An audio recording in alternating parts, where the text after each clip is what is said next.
Veja, aqui em Paraíso, eu fiz parte de uma geração que a gente fazia muitos bailinhos quando eu era adolescente aqui. Com 16, 17 anos a gente começava a fazer aqui no Clube Municipal um bailinho de sábado à noite e tal. E toda vez, na metade para o final do baile, a gente soltava chamava uma seleção de rock and roll com as bandas antigas, os clássicos, Led Zeppelin, Pink Floyd e tal. Então, desde aquela época eu tenho uma relação muito forte com o rock and roll e essa minha geração também teve.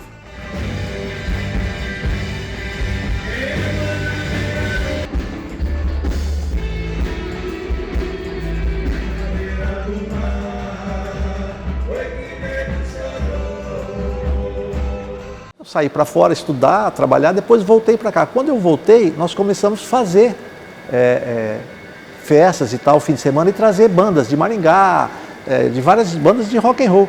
Então começou a ter um público que gostava do rock and roll. E aí surgiu a ideia de fazer um festival. Na época que o Terminal estava aqui, conversando com o Dari, ele falou, porra, seria legal e tal, né? Porque ele veio tocar numa festa. E aí a gente fez em 2008 o primeiro Paraíso do Rock. Trouxemos o Terminal Guadalupe, trouxemos uma banda Aerocirco, uma banda lá de Florianópolis, e o Nevilton, que estava começando aqui de Umuarama. Pô, foi muito bacana, foi um festival legal, o primeiro, né?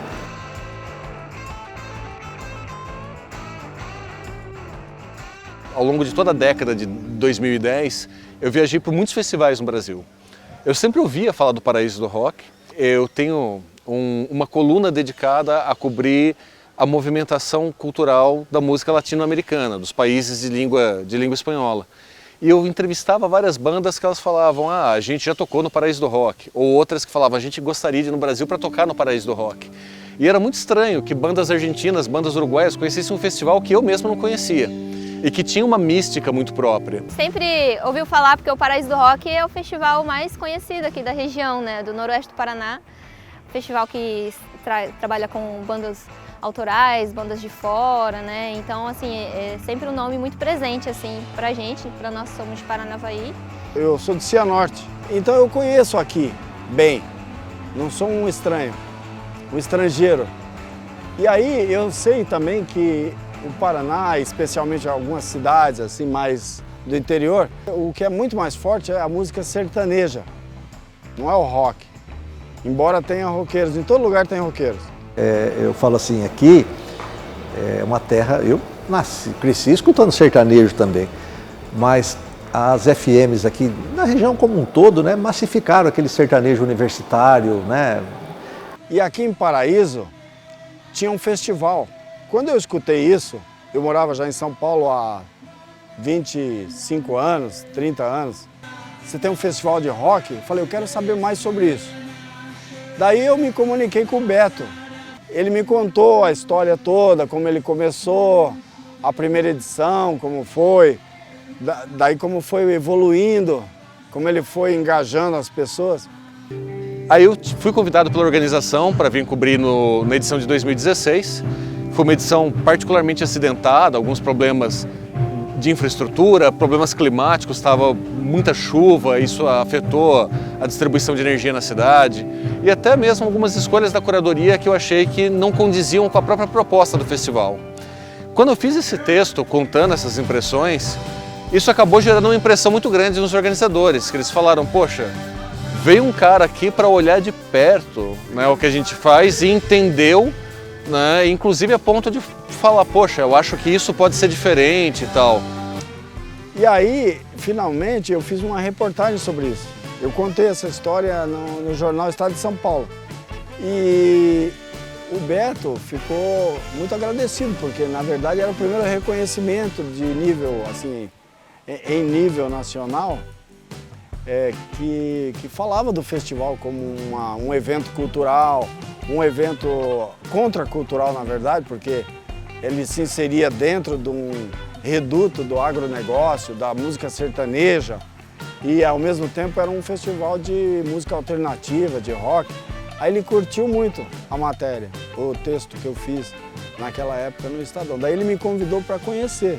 E desde então eles começaram a me convidar para voltar nas edições seguintes e eu acabei desenvolvendo uma relação pessoal.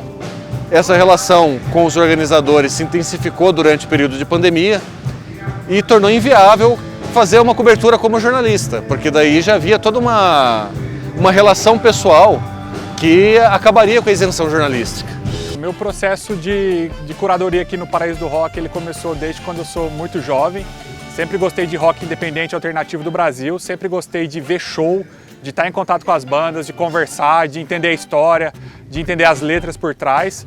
E desde pequeno sempre fui estimulado pela minha família, principalmente pelo Beto, que é um dos organizadores do festival, que é meu tio também, que produz junto comigo, a conhecer bandas do Brasil inteiro, desde Recife, Porto Alegre, Pará, Mato Grosso do Sul. Isso sempre foi para mim muito importante. Sempre gostei muito mais de ver esse tipo de banda do que ver bandas independentes dos Estados Unidos, da Inglaterra e tudo mais. Sempre fez mais sentido para mim escutar o que estava sendo produzido no Brasil do que o que estava sendo produzido na gringa.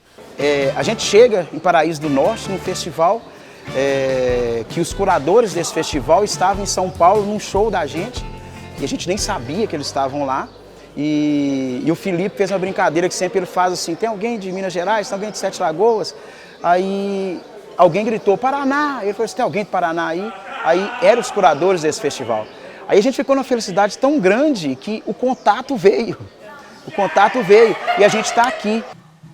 Y me parece genial que lo que generan acá, Beto y todos los que organizan con armar esto, que o sea, no hay una razón para armarlo, ¿no? Es como solo por querer hacer una movida y invitar bandas y generar esto, me parece genial, ¿no?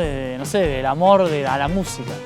Primeiro a gente tem que fazer aquilo que gosta, né? E a ideia era fomentar a cultura e tal, mas dentro de uma política que a gente queria fazer de integração com a cultura, com a educação, com entidades que pudessem oferecer alguma coisa. E o que é trazer esse Congo Rock, esse congado com rock para esse festival? É nós trazer a nossa essência, a nossa cultura.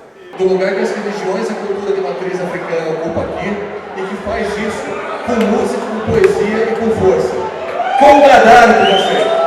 De um povo africano que ao sair de suas terras dos olhos corriam pranto. Oi, na beira do mar, oi, que negro chorou. Oi, na beira do mar, oi, que negro chorou. Salve Nossa Senhora, saindo das águas, verdade foi.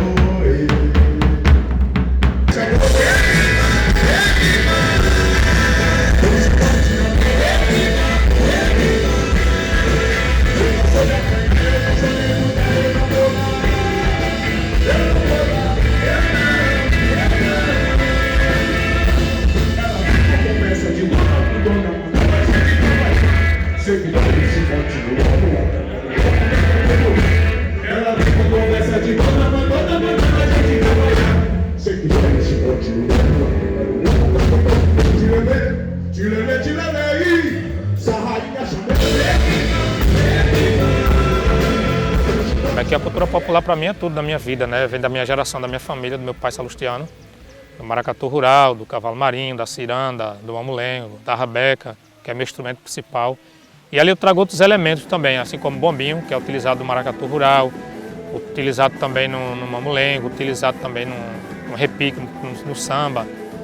Então, e tem a alfaia, que é o chamado de tambor, que a gente usa muito no coco, e também em diversas modalidades de coco, que chama bojo de Macaíba, e também que se usa no maracatu nação, que é o maracatu de baque virado. Aí trago o caracaxá, que é conhecido como maraca, o caracaxá, a gente utiliza muito no caboclo mineiro também, que tá muito presente no samba de forró, samba de escola de samba, samba de enredo, né, que eu digo, de cavalo marinho, em vários foguetes populares.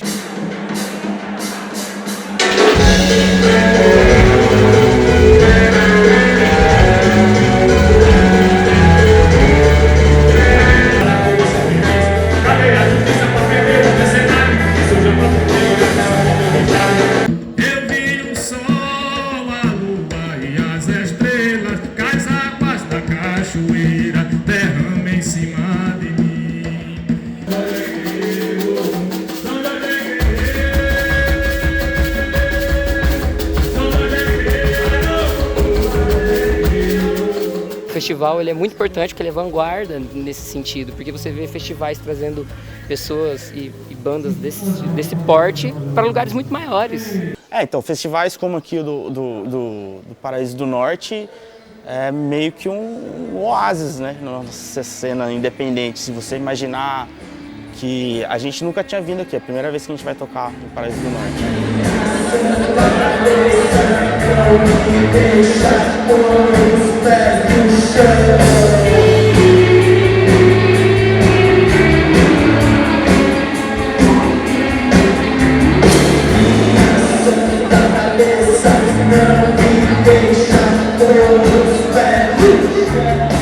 Desde quando a gente começou o Paraíso do Rock aqui na cidade de Paraíso do Norte em 2008, eu sempre tive essa pesquisa ativa de bandas novas que surgiam no cenário independente do Brasil. Em todas as regiões, sempre procuro muito o que está rolando e aí dentro das nossas possibilidades a gente tenta entrar em contato para fazer os shows aqui no Paraíso do Rock.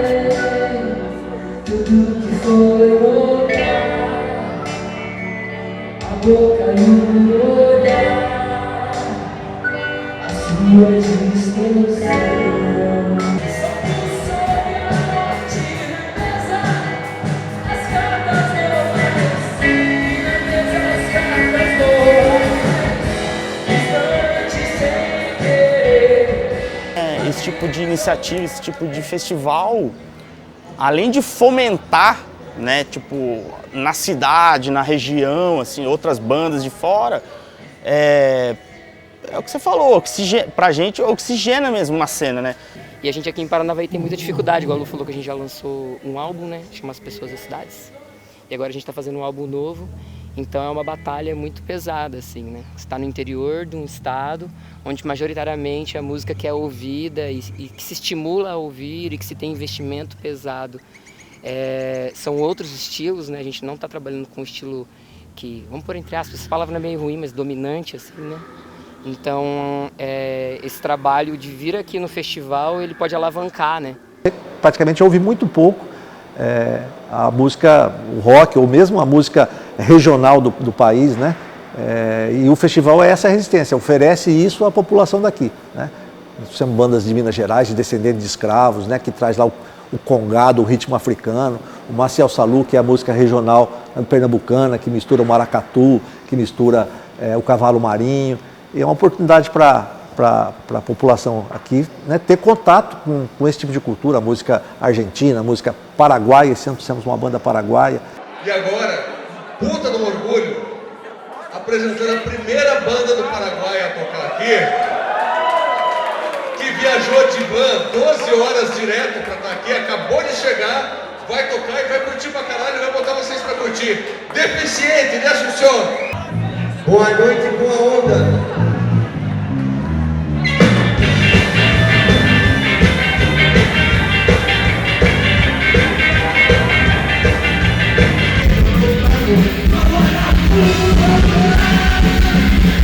Primeira vez que nós saímos do Paraguai para fazer musiquinha, significa muito para nós. É muito novo. Agora tudo é diferente.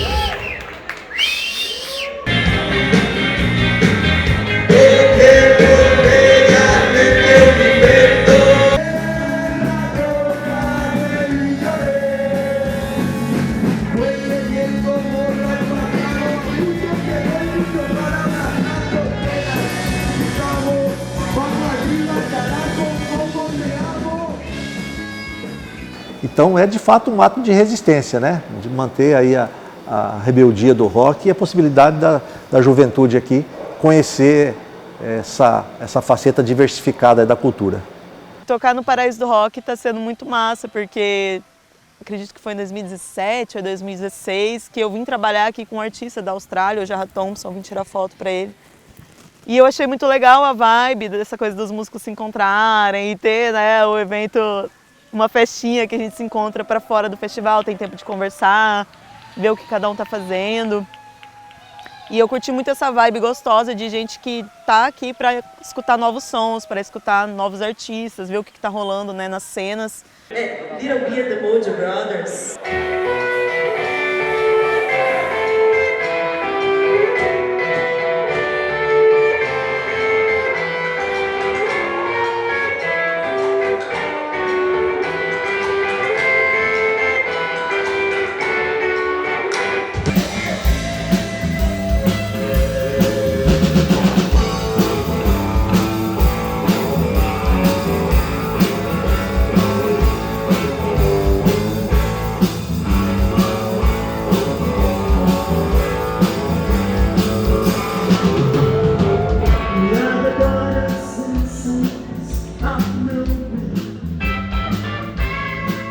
Aí, Paraíso do Rock! Ó, vocês acabaram de ver o puta show da Little B The Mojo Brothers, uma das bandas mais fodas aqui da região. Valeu, Little B, obrigado pra caralho. A teoria do Paraíso do Rock, ela sempre se baseou em duas coisas, no aspecto artístico e no aspecto financeiro logístico, né? A gente tem sempre uma ideia artística, mas que a gente tem que pensar dentro do que é possível realizar. Ele é um festival que tem uma dificuldade muito grande financeira. Esse ano a gente conseguiu um patrocínio, mas o patrocínio cobre muito pouco, né, das despesas do festival. A gente viu que poderia ser o momento de realizar um grande sonho do Paraíso do Rock, que era ser um festival da integração sul-americana da música. A ideia de que a música vai integrar o Brasil, que também é latino, né, e não é percebido como tal nem dentro do próprio Brasil, e aí a gente conseguiu nesse ano pensar uma movimentação onde nós fôssemos incluir artistas paraguaios, argentinos e uruguaios. Para nosotros, Brasil siempre es una cosa muy difícil de entender. Los artistas brasileños tampoco les interesa lo que sucede mucho afuera, entonces las visitas a Uruguay son muy laterales o puntuales. Por el idioma nos volcamos hacia el lado argentino, somos un país muy pequeño, entonces por el idioma nos volcamos hacia el lado argentino. Hay mucho gusto por la música brasilera, pero conocemos muy poco de rock and roll, de las movidas más nuevas, los artistas más jóvenes o los que vienen en los últimos 20 años. Es como que hubo una muy buena conexión en los 80, sabíamos al mismo tiempo el que estaba sacando Titás para Lamas. O sea, yo era adolescente en aquella época, estábamos muy pendientes de la música brasilera, eso fue, de repente se apagó. Tiene que ver también con los procesos económicos, con todas las crisis que tenemos en el medio. O sea, yo tengo 53 años, me pongo a acordar y ya son muitas crises, de todo tipo. E você tem que ter um outro atrativo para a banda vir tocar aqui, né? Porque ela sabe que o cachê que a gente pode pagar é um cachê pequeno, né? Não é o cachê que ele está acostumado a receber em qualquer outro grande festival ou no Sesc, é um cachê muito menor. Mas o fato dele ser muito bem recebido, de ele ter toda a atenção, de estar lá na sua casa, conversar com as outras bandas, comer o prato típico da cidade, isso faz a diferença que muitas bandas querem vir tocar aqui, né? Então, é um diferencial do festival e eu acho que isso, as pessoas que vêm tocar aqui ou que, né, participam, sempre saem falando bem da cidade. E isso também nos motiva a continuar com o festival, né? Você vê a repercussão que teve nas revistas especializadas de rock, na Screen Aniel, na própria Carta Capital, no Farol Fafá, dão um destaque para a cidade que ela não teria se não fosse o festival. Uma cidade pequena, de 13, 14 mil habitantes no interior do Paraná, em termos de cultura, você nunca vai ter um destaque que a gente teve se não fosse o Festival Paraíso do Rock, não fosse trazer essas bandas, sabe, de carreira, né? Hoje, nesse festival nós tivemos 4 bandas que têm carreira internacional, né? Eu estava vendo esse final de semana, a Trotsky Vengarão do Uruguai vai estar fazendo uma gira, né? Uma excursão na Colômbia, tocando em várias grandes cidades da Colômbia. Somos Trotsky Vengarão de Montevideo para todos vocês.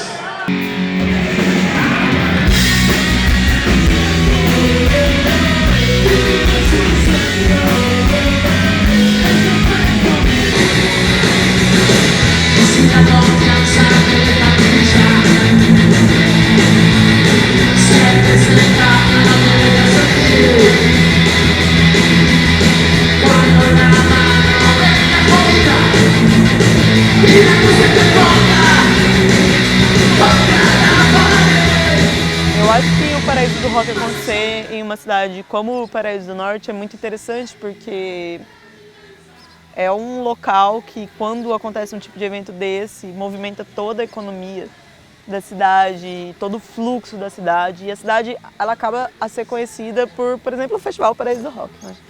No conocía el festival y nada, me sorprendió más que nada la buena onda, el buen trato que tuvieron con nosotros. Nos trataron muy bien, muy cálido todo, así que la verdad que la pasamos 10 puntos. Si en Los Ángeles perdió, a nadie importó, será siempre para el barrio Gran Cangrejo.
cidade tem uma marca de ser receptiva. Na questão do festival, né, eu acho que isso a gente gosta de, como eu falei, trazer as pessoas e fazer esse contato. O Vander me falou uma vez, o Vander Wildner, que tem festival que ele vai tocar, ele chega do aeroporto, o pessoal busca ele com a van, vai pro hotel, vai pro show, passa o som, faz o show, vai pro hotel, vai embora, ele nem sabe quem organizou o festival. Aqui não, né? Aqui a gente tem todo esse cuidado, né, de deixar as pessoas à vontade, de trazer para cá, eu abro a minha casa, as pessoas vão para lá, a gente conversa, as bandas se conversam entre si. Tocar no Paraíso do Rock, para mim, é uma alegria, é uma satisfação imensa. Eu me sinto em casa, né? Uma cidade belíssima, né? Um povo muito acolhedor, então a cidade é maravilhosa, né? Todo empieza por algún lugar. La chispa, el fuego se enciende en algún lugar. Y sabemos que este tipo de cosas puede ser el inicio de algo nuevo. Y es con esa mentalidad que venimos. Quem vê o show, né, não tem como você não se contaminar por aquilo e não sentir essa energia roqueira. Então a gente procura traduzir esse rock enquanto espírito. Rock and roll no es una sola cosa, son muchas. Pero yo creo que yo soy un rockero. Vivo la vida como un rockero. ¿Qué es ser rockero? No discriminar, aceptar al perdedor, al loser, darle la bienvenida. Entonces cuando uno ve que el rock empuja gente para afuera, se pregunta si uno hace bien, pero no. Ese es el rock and roll en el que yo creo, en el que invita, el que integra, no el que rechaza.